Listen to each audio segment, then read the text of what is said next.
I don't think there's anything that Keri loves more than getting voicemails from you, especially if they're a little unhinged. Mm, When my phone pings at me and I see that it's a voice message, I mean, it's like I just drop everything like a hot potato. Kids who? Husband what? Doesn't matter. Drop them all so that I can listen to your messages. We love this community so much. And a couple days ago on the Financial Spring Cleaning Challenge, we were talking about the importance of affirmation, the importance of music, and how when you want to change something, you really got to use rhythm and tempo and different things to get new thoughts into your brain in order to have new behaviors. And so we use song a lot of the time. Then we got this voicemail from Carson. Hello, Erin and Kelly. I just listened to the episode about take control of your investments, where Wanda had called in, and you mentioned, having a simple plan, and there was a little bit of a music theme. So I figured I'd contribute, and I'm sorry if this is terrible and or loud. So make a simple kind of plan. Won't you do this for me, Wanda, if you can? So Wanda, make a simple kind of plan. Anyways, that's about all I have. Hope you guys have a great one. Take care. Bye. Bye, Carson. Like Carson. I Oh, love that so much. I know. I know. I might make it my ringtone for something. First of all, he's getting a swag box because, right? Why are Yes. we going to send him swag box? Look at that. You put yourself out there, get out of your comfort zone a little.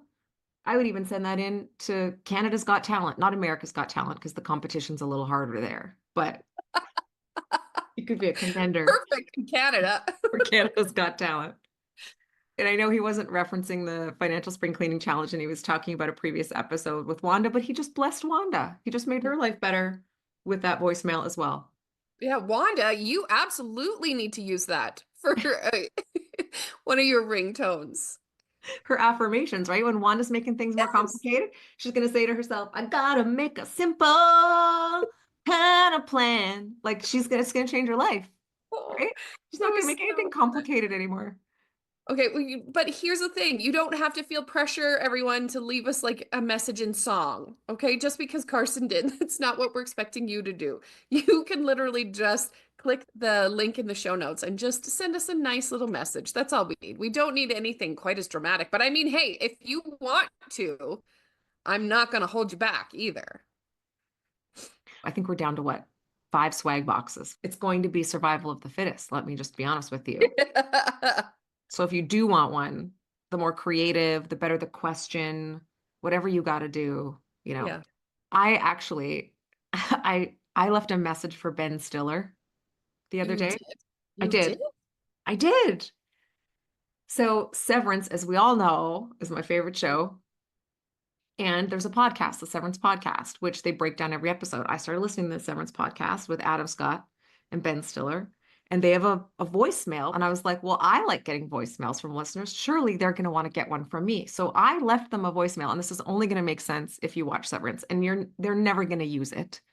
So I'm going to just tell you what it is because I'm sure they were probably like delete, but I was like, hi, my name is Erin Scott Kelly, and I host a popular financial podcast, and we love Severance. And I actually have a financial question for you. What is the average savings that an Audi has when their innie leaves the phone in the locker before they go down to work every day, which stops them obviously from buying things on Amazon on their phone? And do you recommend this as a financial practice? And I just hung up. Like, it's all I, I don't know why. I was thinking, right? Anyway, it's not going to get you paid, but I contributed and I put myself way out of my comfort zone to do that. So I'm just telling y'all, we want Yeah. you to do the same. All you do is you have to press a button. It's just Yeah. two normal people on the other end of the phone listening to your messages. And if we can answer them on the podcast, we want to. If we can share your beautiful voice, we will do that. Your feedback's really helpful. If we get a lot of questions about the same thing, then we know we need to do an episode about that particular topic. So you're helping everybody when you leave us a voicemail. I mean, if you're listening to us and you are talking along like I do when I listen to a lot of podcasts, like I will just have a comment. Something pops into my head. I have a thought. I need an outlet for that kind of thing. We're your outlet, everyone. We're the outlet. Just click and leave us a message. Okay, we have a big important job for you today on the Financial Spring Cleaning Challenge. Today is day number 9.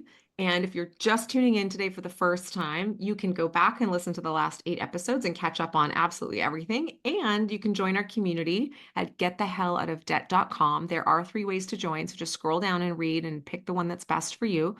But what can happen is you're going to get inside the community, you're going to meet other people who are doing this challenge. You'll get a copy of almost like a bingo sheet that Keri has created so that you can check off every day of the Financial Spring Cleaning Challenge from now to the end of the month. And you can absolutely clean up your finances and your life. Today's assignment is to clean up your credit. Mm. Now, maybe you already have good credit, which is great. We want you to keep doing whatever it is you're doing. But we want to just make sure that you're taking advantage of the fact that every living, breathing human who's over the age of 18 and who has credit is entitled to receive 1 free credit report per year from each of the different credit bureaus. So depending on where you live, you will have probably 2 or 3 different credit bureaus in your country. They are usually TransUnion, Equifax, or Experian. And so you just need to Google. Now, people will be like, what's the address? You can get on the internet and just Google, because I'm not going to rifle off all, but basically it's, if you're in Canada, you put .ca at the end of every one of those words. If you're in the USA, you put .com. And if you're in the UK, you put .co.uk. And if you're in Australia, you put .com.au. You don't need me to walk you through this, okay? TransUnion, Equifax, or Experian. And the reason you want to check at each individual bureau is because they each have different data on you. Mm. Every one of those individual bureaus is responsible for different financial institutions. And so if you bank at 3 or 4 different institutions, they might each be reporting to a different bureau. So you're going to have different credit scores at each one. And I've heard people say before, oh my gosh, I've got really great credit. And then if I'm doing a mortgage for them or something, for example, and I pull their credit bureau, I'm like, you actually have terrible credit. Like, did you know Oh this, no. this, or this? And they had no idea because they weren't checking at all of the different bureaus. Now, Okay. certainly there are lots of really, really great companies where you can, check and do all kinds of credit monitoring and all of that. And I'm not talking about that today. What I am talking about is you contacting each of the individual credit monitoring companies, because what you're looking for isn't the score. What we're looking for today is all of the other data associated with your name. You want to make sure when you get each of those credit reports that your date of birth is correct, that your addresses are correct, your jobs are correct, all the trade lines that you have on that credit file are accurate, and that there isn't other people's information showing up on your credit bureau. Sometimes that happens where people have similar names and similar birthdays, or you go to apply for something and the person who's taking your data accidentally types in the month and the day incorrectly. Instead of 0311, they type in 1103 1974 or whatever. And now all of a sudden you're a March baby, not a November baby, and your credit is getting reported to somebody else's bureau or other way around. So we're just looking to make sure that all the information that they have on you is accurate and only yours. And what we know to be true is almost everybody who's listening to this is going to have mistakes on their credit bureau. Really? That's how inaccurate it is. Yeah. Wow. If I'm dealing with 10 clients and I pull data on all of the clients, 1 or 2 of them will not have any mistakes. Mostly everybody That's else will it. have something wrong. Yes. Yeah. Oh my goodness. It's That's very nuts common. because this is our money. This is our finances. This is like important stuff. And yet there's mistakes. Well, you have to remember when you're applying for things, a lot of times if you're on the phone with somebody, you're talking to a call center in a different part of the world. There might be a language barrier there. I've certainly done this before where I've said pardon, pardon, pardon after a couple times, and then I still don't understand. So then I just go, okay. Like I just, I feel too embarrassed to ask again. So I just go, Yes. okay. And I cross my fingers. Like I've done that before. And people have done that with me who don't speak my language, right? So it's okay. It's part of being human. but it does mean that sometimes that there are mistakes. Now, not all these mistakes are catastrophic. You're looking for things like if you've closed credit lines, for example, and they're still showing as open, we would want to get that cleaned up right away.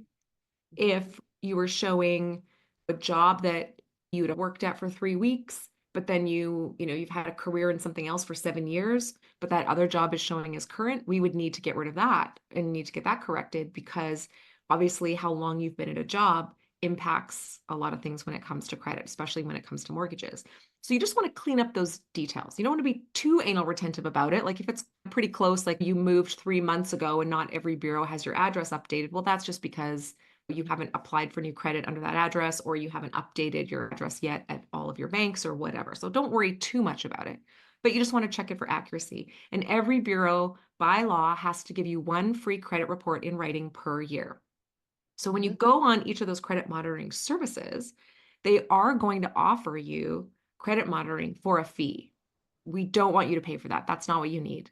You're going to go in and get the one free report a year. Sometimes you have to dig into the fine print and find it. And sometimes you have to fill out a form and mail it back. There's one credit bureau that still allows you to fax in the document if you'd like to do that. So it's a little archaic, but obviously they want you to hit the quick, easy button and pay for it. I'm telling you, it's worth a little bit extra work and a little bit extra hunting to get it for free. Okay, so we're not worrying about our scores necessarily today, especially if we're in phase 1 or 2 of the Get the Hell Out of Debt program, right? Well, you're always worried about the score. It's important to pay attention to the score. Okay. But obviously, when you're looking to get out of debt, you're usually not looking to acquire more credit. Right. So it's not as urgent as, let's say, you were going out to buy 6 or 7 rental properties in the next 2 years and you need to have an epic credit score. But we want to work on that score because we want to set ourselves up so that when we are ready, we aren't starting from scratch because it does take a bit of time to improve that score. So it doesn't matter if you're in phase 1, 2, or 3, you want to try and get your utilization under 30%. So if you have a credit limit of $1,000, you don't want to be putting more than $300 a month on that credit card within 30 days, and you want to be paying it off. Now, obviously, if you're in the Get the Hell Out of Debt program, you're probably way over that, and that's okay. But what we want to do is we want to bring those balances down and not continue to use credit while we're trying to get out of credit. We're going to try and get those balances down. And obviously, if you want the best credit in the world, the highest credit scores, you want to be under 7% utilization, meaning if you have a $1,000 limit on the card, no more than $70 goes on it in a 30-day period, and you're paying it off as That's soon as you can. every time you say this is shocking news to me. This is shocking. 7%. Like, who gets a credit card and they have $1,000 limit and they're like, you know what, though? I need good credit. I'm only going to spend $70. Rich people's children, that's who does it. Everybody else we're Yeah. marketed to, like, oh my gosh, I need $2,500. I've got a $2,500 credit card. How much am I going to use? $2,500. And then most of us forget about the interest and then it creeps up higher and higher and higher. Yeah. Now, if you don't have any credit, which sometimes happens, right? Maybe you're in phase 3 of the program. I know a lot of people inside the Get the Hell Out of Debt program eradicate all of their credit, and that's okay. I had to do that for a season too. I had to literally close every piece of credit because I thought I just couldn't do it. It was like trying to eat Oreos and brush my teeth at the same time. I was just moving stuff around. I wasn't actually getting ahead. And so I became a beacon reject, or in the US, you'd call it a FICO reject. And I loved that. I was like, you guys, I can't. I'm a reject. I can't. The good thing about if you do decide to cut all credit out of your life, if you decide to go on a credit detox, it can be very healthy, especially if you are really, really struggling. So if you're doing that, of course, you're not going to worry about the score because as you close things, your score is going to diminish. They kind of punish you, right? Because obviously they want you to keep it open. They're going to tell you it'll help your credit score to not close things. But what they really mean is it'll help us make more money off of you because we know that you don't have this mastered yet. That's really Right. what they're saying. Right. So I had to be a beacon reject for a long period of time. And what's amazing about it is credit card companies took me back like a bad ex-boyfriend. Of course Taylor they Swift did. had not yet written her song, We Will Never, Ever, Ever, Ever, Ever Get Back Together. Uh-huh. It wasn't out yet. I didn't have that mantra yet. But anyway, I remember applying for a credit card after a long, long season of not having any credit. And the minute I applied for a credit card, it got approved. So there's the good news, friends. And your credit score starts out really high. You always start out with a really high score, and it's not until you make a couple of mistakes that it lowers. So you don't start out low and you have to create credit. It's almost Oh. like innocent until proven guilty. Oh, I didn't know that. So we're all by default given good credit. Yeah. And then you get judged based on how it goes. But I got a credit card after not having used it for a very, very long time. And I got it from one of those credit card companies that's, known for saying yes to anybody. Kind of Yeah. like we all knew someone like that in high school. They'd say yes to anybody. And so they said yes to me right away. And then my credit card came in the mail. And then I've saved it all these years. I That know. was the Love it. CVV 666. So I was like, okay, Satan, maybe not, maybe not today. But it happens. And if you're a beacon reject and you decide credit's not for you, that's okay. But if you are somebody who is looking to improve your credit, there are great companies. We use one called Ava here on the podcast, AVA. And of course, I'm sure you've heard that we have a promo code Erin Sky. ERINSKYE. And so they're a great resource you can use if you're trying to actively improve your credit. They've got tools and resources that help you build your credit if that's going to be important to you. But what you have to remember is you can't be building it over here with Ava and then destroying it over here with your habits. So we still want to make sure that we're checking the score and handling all of the things that we need to handle, and we're getting that utilization down. We're not using so much space on that card. And this is the other really weird thing, and this is where we got to be careful is sometimes when you start to behave with credit, the credit card companies are like, we're not making as much money off of Keri as we used to. Right. So let's bump up her limit as a favor Yes. to her. This isn't always a bad thing, okay? If you are trying to improve your score and you accept that credit card limit increase, it means your utilization is lower, right? Let's say, for example, you have $800 on your $1,000 limit card. You're at what utilization? 80%. Yes. Okay. So you're 80% utilization. Now the credit card company says, you've been really good. We're going to bump up your limit to $2,000. So now you've got $800 on $2,000. So your utilization has dropped substantially. So Mhm. it's important to note that that can help your credit score. The danger is if you are not in a position where you've built those money muscles of 2 years or 4 years of growing your wealth, checking in with your net worth at least weekly, doing all the things we teach inside the Get the Hell Out of Debt program. If you don't have those money muscles, they're a little flabby. If you are in phase 3 and you're rapidly building wealth and you're looking at acquiring businesses or properties or other things that are going to increase your net worth or your cash flow by cash flowing assets, then absolutely you're going to take advantage of those things, even when you have low utilization to begin with. I am at the point where the credit card companies are sending me notes now saying we can bump up your credit. And you know what they even do? They tell me that I have 24 hours to get back to them, right? So they create like a sense of urgency, like a false sense of urgency. We'll give you 24 hours and you can bump up your limit to X. And for me, I'm not ready yet. I can't do that yet. I don't want to do that. I don't need the temptation of it being there. I prefer right where I am. I'm totally happy. I'm making what I've got work. So I'm not doing it, credit card companies. I'm not. Right. And I'm on the other hand, like, give it to me, give it to me, give it to me. Mama wants an office building, give it to me. Mama wants a skyscraper, give it to me. But I'm in a different phase of life. There was a time where there was absolutely no way I could have.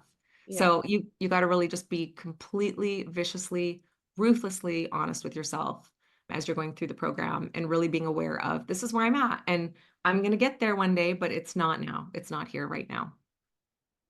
I want to know from you, like, what is your experience with credit bureaus and credit card companies? And are you somebody who's actively trying to build your credit right now, or are you more focused on getting the hell out of debt? You can leave us a voicemail. We would love to hear from you.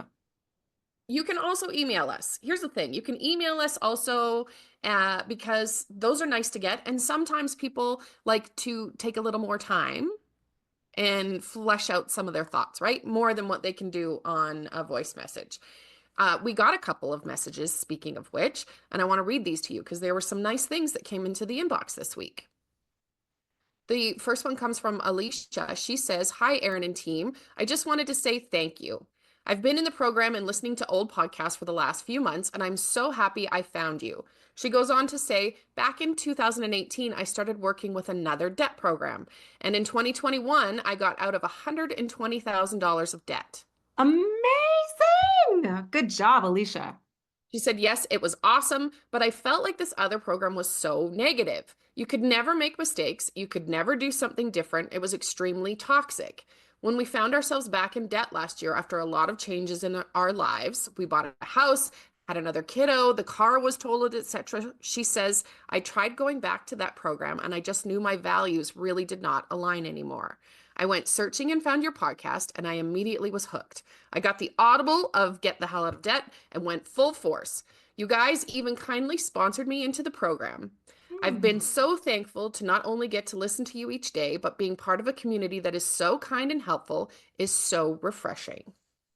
Well, we're sending you a swag box, Alicia. I really like that email, and I'm really glad you're here.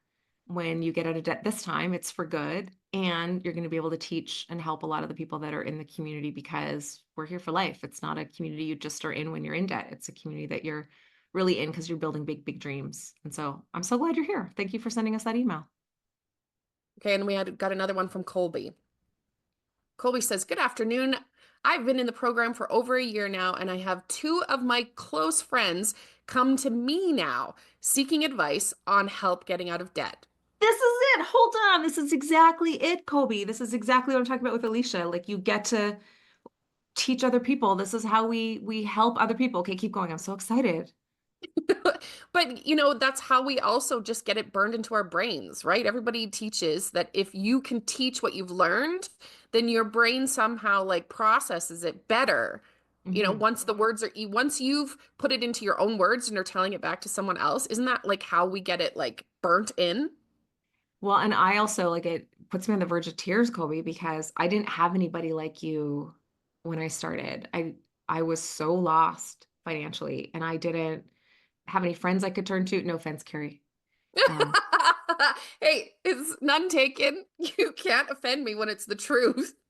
I came to you for hair and fashion and other fun things, but I was lost. Like I was really lost. And Colby, I'd have given anything to have a friend to be able to do the journey with because I would not have felt as alone as I felt. And so I think that's the biggest blessing is you're going to help so many other people because your friends then, when they're empowered and they're confident in their finances like you are now, they're going to help other people and you're going to really be able to change a lot of lives for the better. So I'm so Mhm. proud of you. Yeah. Colby says, I immediately direct them to all the resources you have, and I just wanted to take a moment to express my appreciation and gratitude for all the work you do. Every podcast, every Facebook post, the words of wisdom in the book, and the program all mean so much to me. I am so thankful there is a resource so accessible to quite literally change lives. My husband and I are on the home stretch to becoming debt-free this year. Thank you for all you do. Okay, well, I'm going to send you a swag box too. And you'll get a swag box, and you get a swag box. Everyone's getting one. What's in our swag boxes is a Get the Hell Out of Debt book. You already have it by the sounds of it, but you can give it to one of your friends. There is a quick and dirty tumbler. It's like a Starbucks tumbler, Mhm. keeps drinks real cold. We have a do not disturb door knocker kind of thing you put on your bedroom door. It says quiet, naked money meeting in progress. There's a money clip, an old-timey money clip so you can carry around your cash to do kind and cool things with. And then there's also one of our very coveted Mm, turquoise money bunnies. mhm, When I ordered these things, mhm. I did not know that the community was going to go crazy for them. They're piggy banks. Now they're kind of hot commodities in our community, and there's only, I think, 5 left. So you're each getting one today. That's so cool. But yeah, the Money Bunnies are really super popular. And what I love the most is that they're actually really hard to ship. And so when they get shipped, often the ears break off. But it's almost become like this cult thing in our community now that if yours arrives with broken ears, it's like a extra bonus good luck thing from our community. Yeah, kintsugi. I don't know if I'm saying that I right. was I'm going to say, probably God bless you. Pardon, what? I'm Gesundheit. offending all the Japanese people in the world. I'm so sorry. You know, the tradition of when something breaks and then you fix it, but you use gold to fix it Yes. makes it more valuable because something is stronger because it's Yes. been through something. That's kind of the idea behind the ears. But Ugh, yeah. anyway, Anyway, I love it. Congratulations to both Colby and Alicia. We're so glad you're here. If you haven't joined the program yet, getthehelloutadebt.com. You just go there. There's 3 ways to join us. There's no excuses to not come sign up. Be part of our awesome be part of our awesome community. And you know what? Send us an email. Send us a voice, Mabel. What's happening? Send Send us a us a voice, Mabel. We're leaving that in because that was amazing. Normally we would edit that out, but I think that's what we should call it. Please leave us a voice, Mabel, at this phone number. That made my day. It was such an interesting, it was such a, it's such an interesting flub up. Like it was like it sounded like a real thing. We need voice Mabels. That's, you know what? If your name is Mabel, now you have to leave us a message.